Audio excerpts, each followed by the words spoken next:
পূর্ব বর্ধমান জেলার মেমারি থানার অন্তর্গত নিমো 2 নম্বর পঞ্চায়েতের অধীনে সরডাঙ্গা এলাকায় 19 নম্বর জাতীয় সড়কের ফ্লাইওভারের গার্ডওয়ালের একাংশ আচমকা ধসে পড়ল হুড়মুড়িয়ে।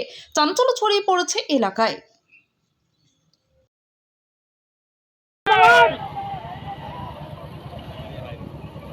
দেখ রোড কি রোড হলো, দেখ ভিডিও দেখুন দাদা। এটা কি রোড হলো, দেখ আবার সার্ভিস রোড চালু হবে। ও হ্যাঁ এই সার্ভিস রোডটা আবার চালু হবে। চাপ নাই, সব চালু হোক। এ বাপ্পা বে নেম পড়বে রোজা রেখে আছিস, ওপরে চলে যাবি মানে মিসাইল পড়ার আগেই।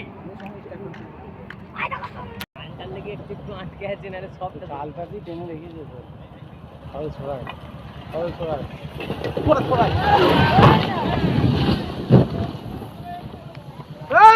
বন্ধ করবে গাড়িগুলোকে।